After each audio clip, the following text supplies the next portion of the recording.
very shortly. Looks like both players are happy with their 7 cards. And it'll be interesting to see, how do you think this matchup usually plays out? So I suspect the matchup's going to slightly favor Sneak and Show. I mean, typically the combo decks are the most difficult matchup for Esper-style decks. And here we can see Brian does not have main deck Force of Wills. Those are in his sideboard. So he really is going to be relying on his 5 main deck discard spells, his 3 Thoughtseize, his 2 Inquisitions, as well as his kind of 1 counterspell to provide enough disruption to buy him time. But he's not that efficient at racing, right? Yeah. Typically, again, these Esper decks, their most efficient racing card is a Batter Skull coming out on turn 3. That's not that fast of a clock.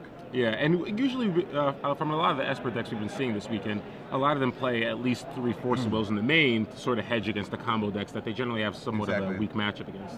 And we see, Sneak and Show is one of the more resilient of the combo decks because it has so much protection. It has these misdirections, these Force of Wills, and these Spell Pierces. It can build up a hand where it can go off with multiple counterspells up, and Brian's not going to really be able to force through that. Yeah, and the thing about Phillip's deck is, again, as long as he's able to make his land drops, eventually he's going to be able to force his combo through. Brian just doesn't have enough permission to stop it.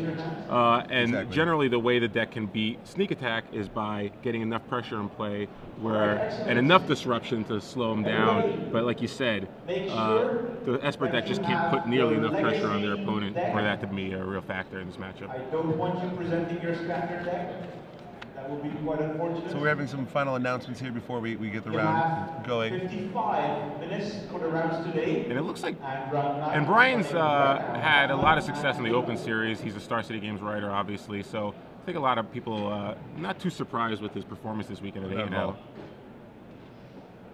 And it looks like Brian's on the play, which is, again, something he probably needs to be against this deck. Absolutely, he needs to. In order to have a chance. At Phillip's hand, I see 2 copies of Emrakul, an Intuition, a Ponder, some lands, and it looks like a Lotus Petal. So not the fastest or the most resilient hand. Does not have a lot of interactive, there's no interaction whatsoever. So he's going to need to find, probably a Spell Pierce or a Forcible to. On the plus side, though, at least he has, with the intuition to be able to search for the show and tell, he effectively does have his combo, so to speak. So he will be able to actually cast it. But like you said, he doesn't have any permission or a lot of action right now. Yep. Looking at Brian's hand, similarly we see a Stoneforge Mystic. We also saw a Brainstorm and a Umazawa Jitte hiding there. Jitte not very powerful in this matchup. One of the cards we're going to be looking for to board out. Just doesn't really do enough. Here we see Phillip just casting a turn 1 Ponder, doing a little deck manipulation. And yeah, the pressure's really on Brian here. He really needs the disruption. It looks like he has at least 1 Thoughtseize. Right, so that's take that intuition, and that'll put Phillip on the back foot here, needing to find a natural show and tell or Sneak Attack to get going. Hopefully he gets a little help here with the Ponder, but again, Brian's going to be able to cast a Thoughtseize and a Stoneforge Mystic on turn 2, so he's going to be able to disrupt Phillip a little bit and continue to add stuff to the board. We're going to see a shuffle here. 3 lands for Phillip, not what he's looking for that Ponder. Yeah, and not exactly what you want to have happen, especially when you're searching for at least a Force of Will or another combo piece, but if he's able to draw a Show and Tell or even a Brainstorm would be reasonable. He has Two in his hand, so there's a Force of Will. Okay. Unfortunately, there's only blue card is the Intuition that he wants to cast, so not so helpful yet. I'd imagine Brian probably takes the Intuition here just to stop Phillip from getting the combo. Yep. So here we see the Intuition. Phillip looks like he might be considering Forcible. I don't think he probably can't Forcible here. Yeah, I don't like Forcible in that. So again, still not the worst position for Phillip. He probably loses Intuition here, but he still has plenty of outs. He has Sneak Attack, he has Show and Tell. Even a Brainstorm's pretty reasonable here. Yep. He at least has a Forcible now, so if he needs to try to force through his combo later on, he will. And again, Brian just doesn't have, Brian's deck isn't able to put enough pressure on Phillip, so and Phillip has plenty of mana with 2 Lotus Petals. Absolutely. So I mean, we're in a spot here where two Lotus Petals and an Ancient Doom, he can actually play and activate Sneak Attack next turn. Yeah. If he draws it naturally here, and end the game with that Emrakul. So he's 1 top deck away from just emerging victorious. And that's the thing about the Sneak and Show deck is that it's just so robust because it's basically just a 2-card combo. Yep. You're not trying that hard to assemble. Something like like even a Storm deck. Storm is very powerful, but you still need a lot of ritual effects. You need a lot of cantrips in order to actually go off. Whereas Sneak and Show, 2 cards, that's it. And there's 8 copies of each functionally, so it's very redundant. And you have plenty of search, and you even which allows you to play more permission than a typical combo deck. I mean, I think Sneak and Show is probably my favorite of the combo decks in the format. I think it doesn't have maybe the raw explosiveness of a Teps, but it's also a little more forgiving to play, to kind of play lines, and also and just more redundant. Yeah. With all the different interaction and repetitive elements. Yeah, you can't go off on turn 1 or turn 2 as consistently as some of the other combo decks. But you give some of that up for a little more control elements, as well as a little more consistency in terms of not being able to get hated out as easily. So here we see Phillip playing the Ancient Tomb instead of the fetch land he just drew, so that Brian has to respect that Force of Will, which is a play that I like. Yeah, he's not giving up any more information. Yep. Yeah, I expect to see Brian actually just brainstorm here with that fetch land in his hand, digging for more hand disruption. Yeah, Brian's in a good spot right here because he can get the Batterskull into play. It's pretty much the ideal start for Brian. He got a Deathray Shaman into play along with the Stoneforge Mystic, and he has Brainstorm to help dig for a little more answers, and even had a Thoughtseize. So that Inquisition will probably is only going to take a Lotus Petal, which we know, which is not going to actually do anything.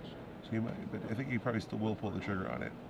I expect him to just play that Inquisition and then leave up 2 mana so he can fetch and then activate the Stoneforge Mystic to put that Batterskull to play.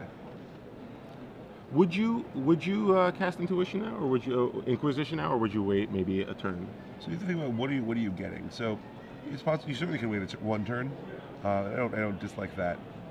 Having just seen his hand, you're never going to get show and tell, right? Because it's just going to always get played right away. So you're really only looking to get things like Spell Pierce at this point. Yeah. His only live card he has. Here, Brian choosing to play it right away. Gets a little more information too, so he gets a Lotus Petal, and now he knows that Phillip just drew a land for the turn. So, and again, it's not like he was using his mana for anything else. So, pretty reasonable play there. You have that free activation. I can't see. Does Brian have another land in his hand? I don't believe he does. So Brian probably wants to have his format up next to him so that he can play a Jace. Yeah. If he draws one. You consider maybe just activating Deathrite Shaman if you had the mana available, but you really don't because you need to use it for the Stoneforge Mystic activation. So Brian doing a good job of using all his mana every turn and being very efficient that way. Phillip draws a Grizzlebrand, which not exactly what he wants. I think he really needs a Brainstorm right here.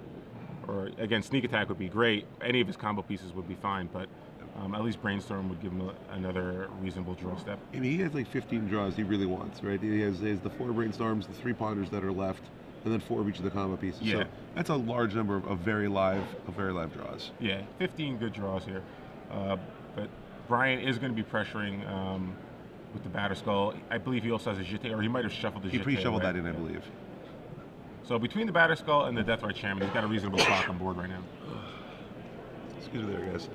My allergies have kicked in this morning, so bear with me on that one. So he can attack with the Batterskull and the Stoneforge Mystic, and it looks like Brian drew another Thoughtseize, which isn't going to be that great. It's, he'll be able to take a Force of Will or a Grizzlebrand, but again, it's not going to stop Phillip. At this point, Phillip's playing off the top of his deck, so Brian really would prefer to have a counterspell. Yeah. Something that's going to be reactive in this particular spot than proactive, because he has picked apart his hand so efficiently already. Yeah, and at this point, all the Thoughtseizes are basically like.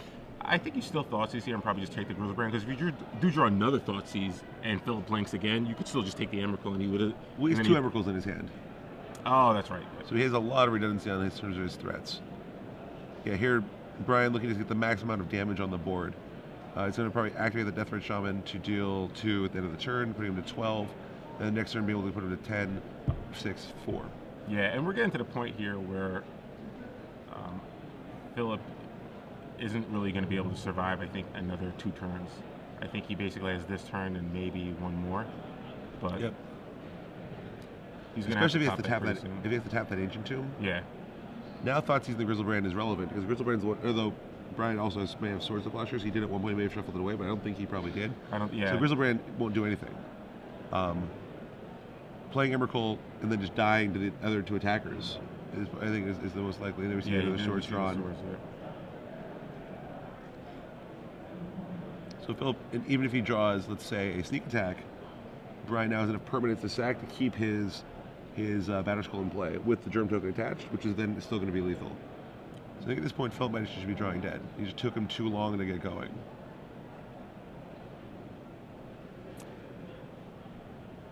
1, 2, 3, 4, 5, 6. So I think if he draws sneak attack, he might be still okay. So he draws sneak attack. He's going to have to pay life, or take damage to cast it, right? So he's at he would drop down to 4, and then Batterskull's the only permanent left. Yep. Pretty sure he is unfortunate for him just drawing dead. So yeah, it doesn't look like Phillip has too many live draws right here. And we saw, I mean, we did see Brian kind of had the optimal draw for his deck, which is 1 disruption spell, and then just get the Batterskull in play and hope that your opponent just draws poorly. Yeah, I mean, again, Brian doesn't have, you know, a very aggressive creature base, but you know, he got what he needed to get into play on turns 1 and 2, and then he followed that up with the disruption spell, which is the ideal draw that Brian needs in game 1 in order to win. And again, Phillip had plenty of outs, just, you know, sometimes you don't draw them. Yep. The top of his deck was not very forgiving this game. So yeah, so Brian can activate the Deathrite Shaman even if he drew a show and tell, but it looks like they'll just brick there anyway. So, and there's a concession. Brian Braun-Duin wins the first game. That's a big win for him because I mean this matchup, since you know he certainly is an underdog, big underdog I think in game 1, and it gets better after board. Having that first game in the bag, it puts him in a great spot to win this match. Looking at kind of his sideboard options now, it's going to get a lot better for Brian. We're going to have his sideboard is a Thoughtseize, 2 Vendilion Clicks, a Snapcaster Mage, 2 Surgical Extractions, a Counterspell, 2 Supreme Verdicts, 3 Force of Wills, a Vindicate, a Path to Exile, and a Disenchant. So here we're going to see him bringing in another Disruption Spell in that Thoughtseize and those 2 Vendilion Clicks, upping his way to interact with Phillip's hand. And those clicks are nice too because you can do it in the draw step.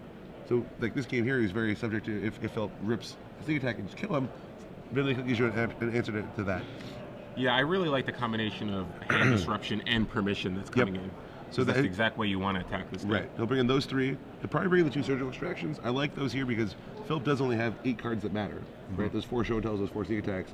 You have enough with your 4 Thoughtseize or 2 Inquisitions. You have enough ways to get those out of his hand proactively. You can now get them all out of his deck, really limiting his ways to win. So I actually would be bringing in the Thoughtseize, the 2 clicks, the 2 extractions, the 3 Force of Wills for sure, possibly even the Counterspell, and then maybe that 4 Snapcaster Mage as well. I don't think you want something like Disenchant. It does kill Sneak Attack, but Sneak Attack oftentimes has already done its damage on that first turn. So I think as far as something you stay away from, you probably want to board out your Swords to Plowshares. Maybe leave 1 or 2 in just to keep him honest on a show and tell Grizzlebrand. Give you an answer there. You probably can cut the Umazawa Jitte for sure. Potentially even can cut some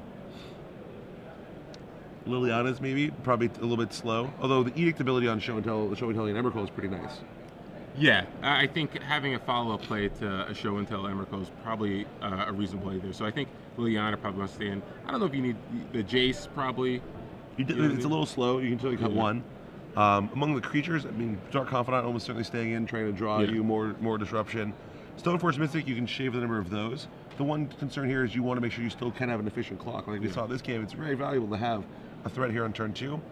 But Stoneforge Mystic, having 4 Stoneforge Mystics with only 1 Batterskull in the deck, and having it not be that great, I have no problem cutting a Mystic or 2 as well. It's something that I typically do in these kind of matchups. Out of Phillip's deck, he has 4 Leyline of Sanctity, 3 Grafdigger's Cage, 3 Through the Breach, 3 Pyroblast, 1 Echoing Truth, and 1 Wipe Away. Now, would you think Phillip might consider bringing in the Leyline of Sanctity, sort of blank all the hand disruption? If he knows how much that Brian has, I think he certainly would bring those in. I mean, with 6 targeted discard spells plus those 2 clicks, that's a lot of cards you could shut down. Yeah, a card like Misdirection doesn't seem that great in this matchup because of the amount of cheap hand disruption that Brian does have. And cards like Vendilion Click, you know, I think a card like Leyline of Sanctity, if Phillip is aware of the kind of disruption Brian's bringing in, I think he would definitely bring in the Leyline of Sanctity for at least the Misdirections, and then maybe bringing in the Pyroblast as well. Yeah, I think the Pyroblasts are certainly something that you kind of automatically bring in, but I think it's actually that good. Brian really has 4 or 5 blue cards that are going to be that relevant. Yeah, I wouldn't bring in all Pyroblast, but I think having maybe 1 or 2 is better than the Spell Pierces, perhaps. So he has 3 Misdirection, 3 Spell Pierce main deck. I wouldn't be surprised if we saw 4 Leyline and 2 Power Blast come in for those 6. Sure. Because the Spell Pierce isn't that great in this matchup. I think if you're bringing in Leylines, you can certainly take out Spell Pierces, because one of the primary purposes of Pierce is to stop a turn 1 Thoughtseize. So since he's on the play, but now if he has those Leylines protecting him, there's not that much for the Spell Pierce to interact with. Yeah. You have a card like Through the Breach, which generally comes in against decks where you can't afford to cast Show and Tell because they're going to bring in they're going to put something into play that's just as devastating. So that probably is not coming in. Don't think he needs the Echoing Truth or the Wipe Away. Those are usually just catch-alls, and I don't think he probably doesn't need that in this matchup. Again, it could be a guessing game because he doesn't know exactly what's Brian bringing in. But I think the safe bet is Leyline and Power Blast are probably coming in. Here we see opening hand, so Phillip with the Sneak Attack and an Emrakul in his opening hand. Looks like a Ponder and a Spell Pierce as well, 3 lands to go with it. Great opening hand for him. Yeah, so he has the way to stop the turn 1 Thoughtseize or Inquisition. Yep. And having that Pierce in makes me wonder, maybe he brought in a couple of lands, maybe he didn't bring in any. Maybe he didn't think that it was worth it here. Didn't bother. He doesn't have the kind of information that we do, where we know that that those Leylands shut down 8 cards in Brian's deck. He might, typically maybe it's only 4 to 6. Yeah, and again, Leyline's more of a card that he probably has in a sideboard against combo decks like Ant or something like that. So not something you would typically consider maybe for this matchup. Absolutely. Here we're going to see the probably turn 1. I didn't actually see Brian's hand, but probably turn 1 Thoughtseize Requisition is going to get Spell Piercer is my guess. Yeah, I believe he has an Inquisition, so I think we could be seeing a turn 1 Inquisition. And, that's, again, pretty reasonable start. It looks like he has a Dark Confidant and double Force of Will. So, it looks like he has a turn 1 Ponder, actually. So this is an interesting card that, Phil probably considered piercing here. Oftentimes, decks have to keep Mana Light hands where they're pondering to dig for their second land. Yeah. And a Spell Piercer can be very effective. And it looks like that's exactly what Brian was doing. But thankfully for Phillip, he had to shuffle his. Brian had to take the shuffle effect, which is a pretty good position to be in because obviously he didn't find what he was looking for. So, getting the advantage of Brian's top of the deck here. So, Brian draws. It doesn't look to be a land, but it does appear to be another disruption spell. So Phillip draws another land for the turn, and now it looks like he's going to go for the turn 2 Ponder. Again, he has his combo. He has the Emrakul, and he has their Sneak Attack. And it looks like there's a pretty good top 3 cards: an Ancient Tomb, Show and Tell, and a Brainstorm. Pretty reasonable to want to keep those 3 just in case Brian does resolve.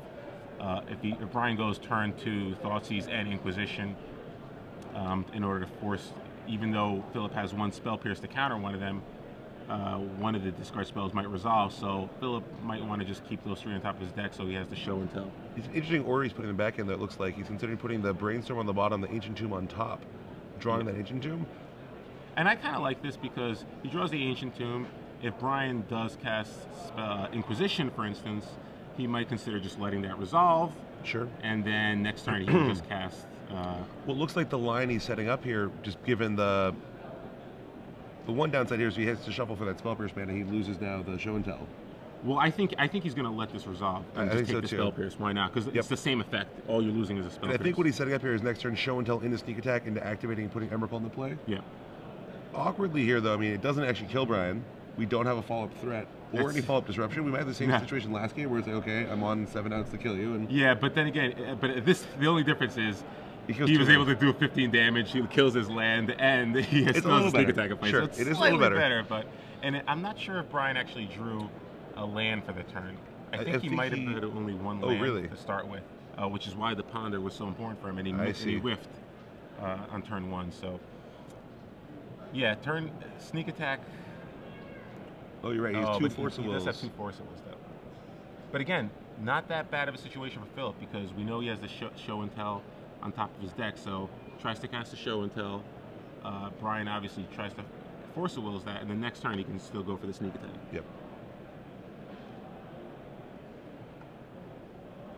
And looks like, Brian doesn't have a second land.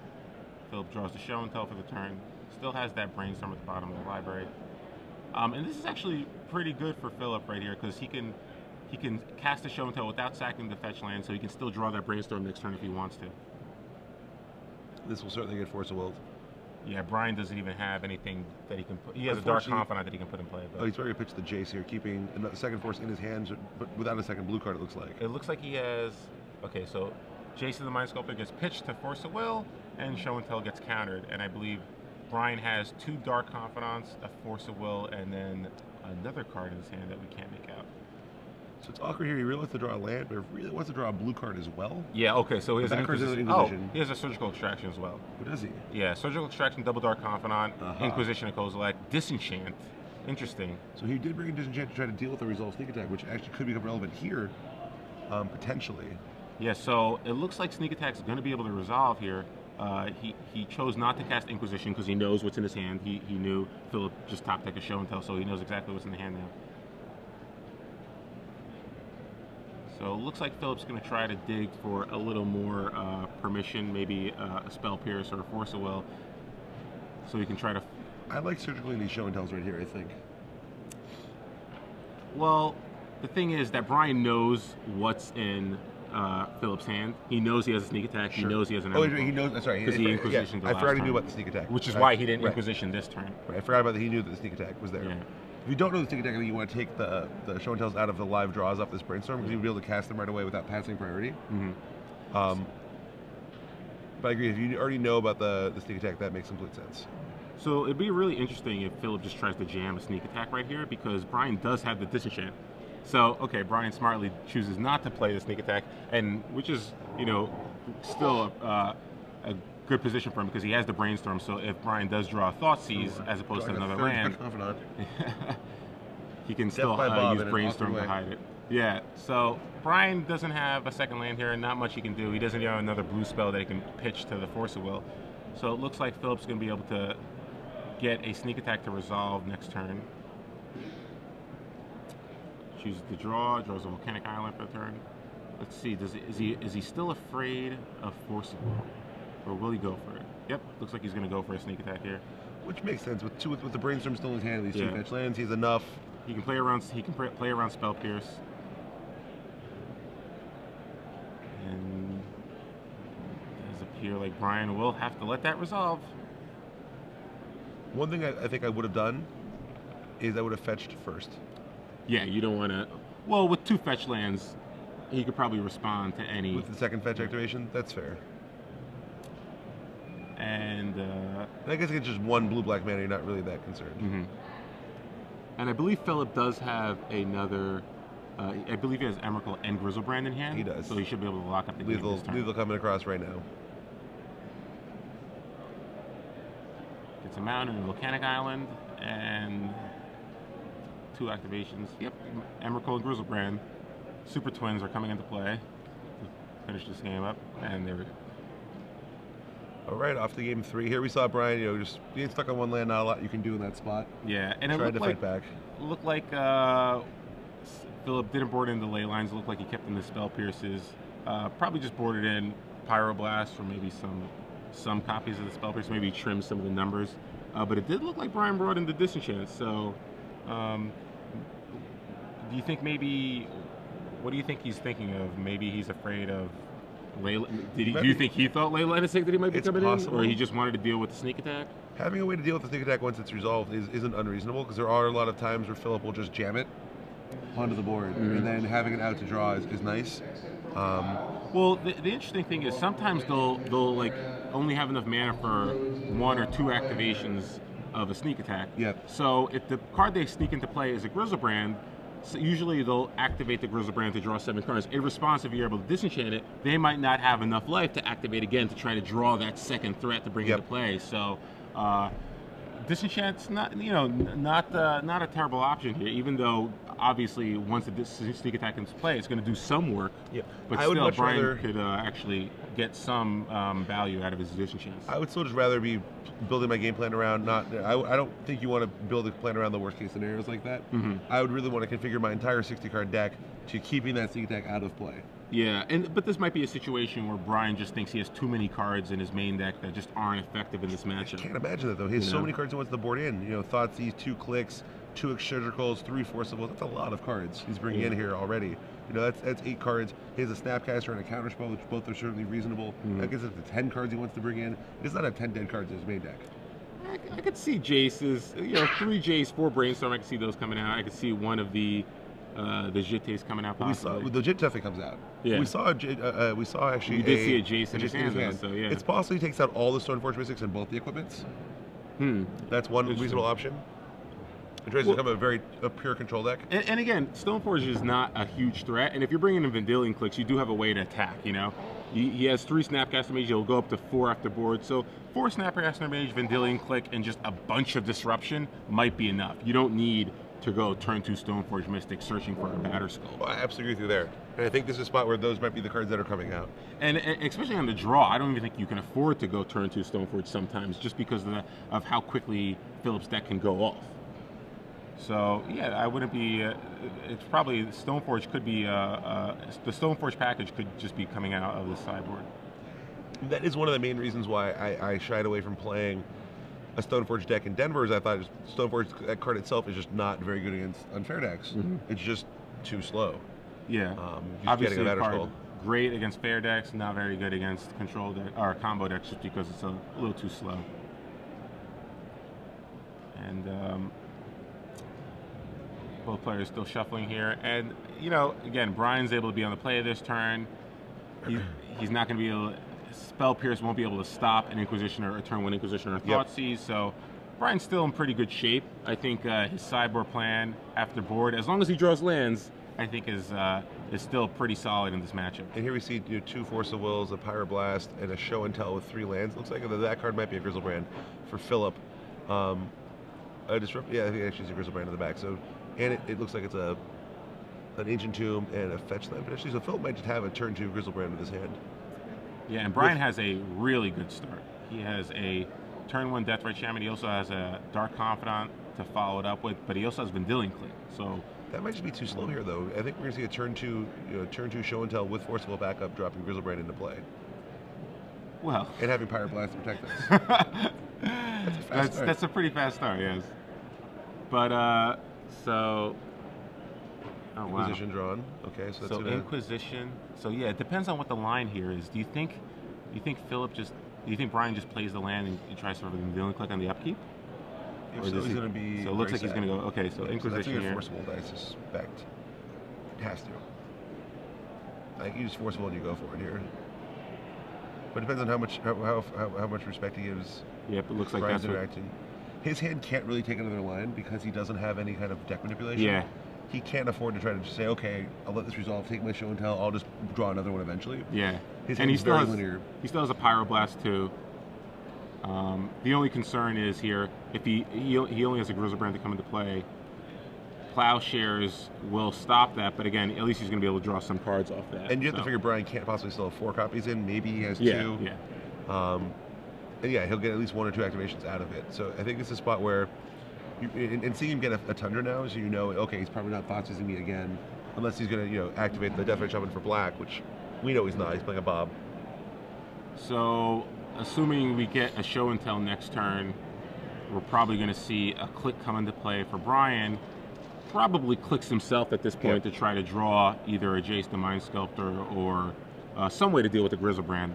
And having drawn that sneak attack now, I think he's definitely going to go for it. He now has a backup plan. He has some redundancy here.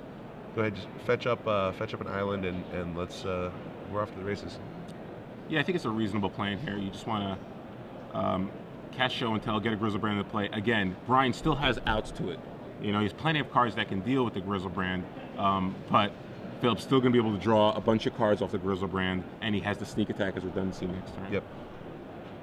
And with the Ancient Tomb too, if he draws a Lotus Petal, he'll not be able to he'll be able to cast a sneak attack next turn and activate it.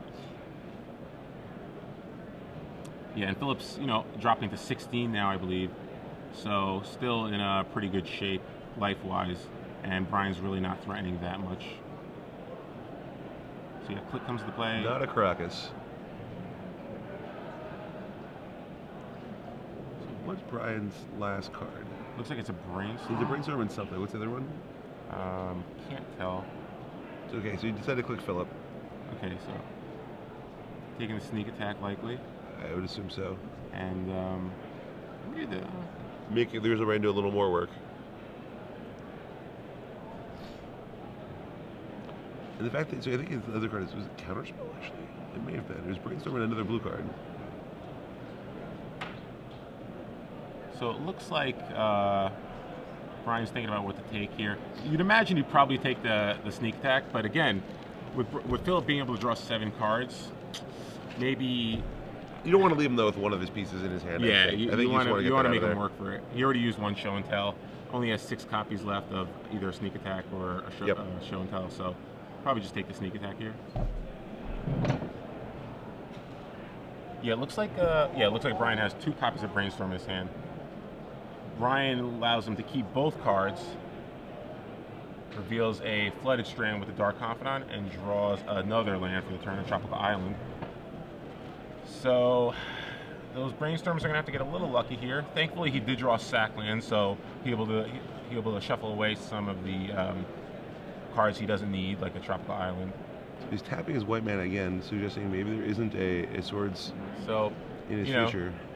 Drew a Thoughtseize and a counterspell, but nothing to deal with the Grizzlebrand as of yet.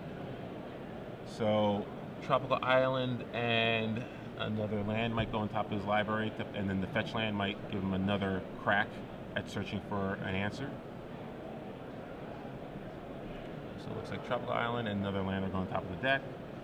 Flooded Strand likely to come down and immediately get sacked to try to find an answer. Yep.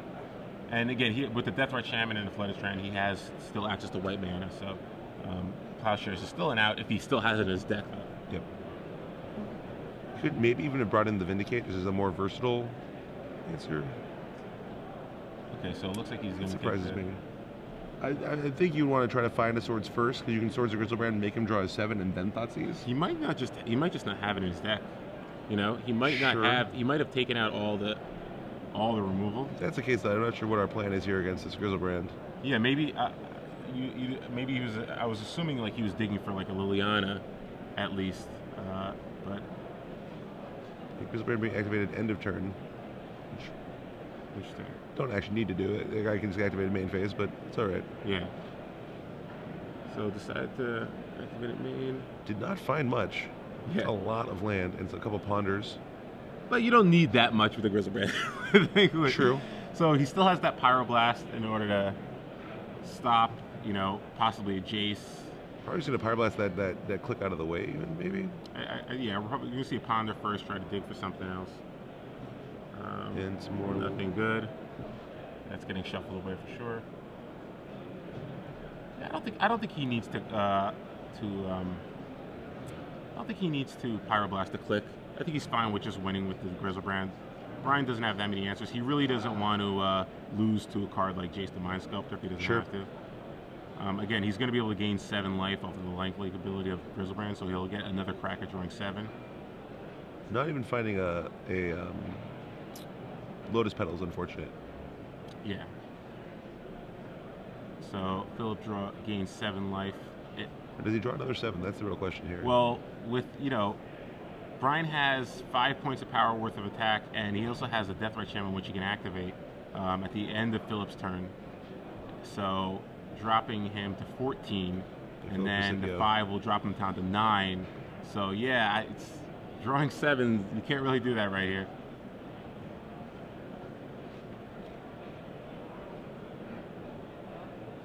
So again, it's not going to matter if he doesn't have an answer to Grizzlebrand. Grizzlebrand's going to attack for the win. And Brian's hand, he has a counter spell, but no answer to a 7/7 flying lifelinker. So let's see if Brian's able to get there. At the very least, he has enough attackers to kind of mitigate some. Oh, so there's the. Oh wow! But he has to take 4 from it. So. And we know there's a really needs a force of will. For that yeah, guy. Really needs a force of will. Otherwise, he's likely dead next turn. Oh, there's the force of will. So he's going to be able to force through this Jace the Mind Sculptor. Well, the only thing is, draw 7 and was certainly a response, right? Well, the problem with that is though, okay. So thankfully, Brian doesn't have another land in his hand, so he's going to have to activate the Deathrite Shaman in order to cast the Jace the Mind Sculptor, which means that Phillip knows he can activate the Grizzlebrand safely. Yep. So yeah, if he did have another land, then he would have had to drawn. He couldn't have drawn 7 because Brian would have been able to. If he bricks these 7 though, Brian is going to win this game. Yeah, he still needs to draw something. Yeah, there's a lot of things he can, even just a sneak attack for like a redraw. Oh yeah, the thing is he's drawing 7, so even if he blanks, all that happens is Grizzlebrand just gets bounced. Yeah, it gets bounced and then he takes 5. Right? Yeah, but going to 2. And oh wow, there's a lot of through the breaches and wow. a wipe away. So he did not draw a pitch. Oh, there's a misdirect. Oh, there's okay, a misdirect. That'll be the. Because now he's going to also get to through the breach in that Emrakul and yeah, kill. But he Brian. Yeah. So he's going to kill him through the breach regardless. Even if Brian. Okay, so Brian holds back a blocker for the Grizzlebrand, but it doesn't matter because he has a City of Traders. Yep. And a show through the breach for the Emrakul. Oh, he also has a wipe away too. So with Brian at 3, it looks like Phillip's gonna be able to win this game. Timely misdirection there.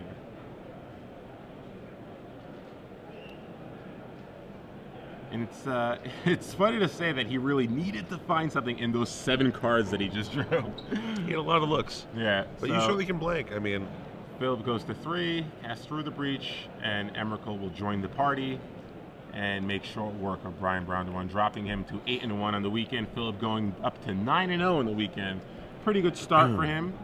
Well on his way to making top 8. There's still a lot of work to do. 7 rounds to go, but a good way to start the day. Absolutely. And it's interesting he brought in the through the breaches. We did not expect that for this matchup, but. I guess he just wanted more, again, just more redundancy on the combo piece side. But it's strange because we saw Spell Pierce, we saw Misdirection. Maybe he just decided to board out the Intuitions. Which I kind of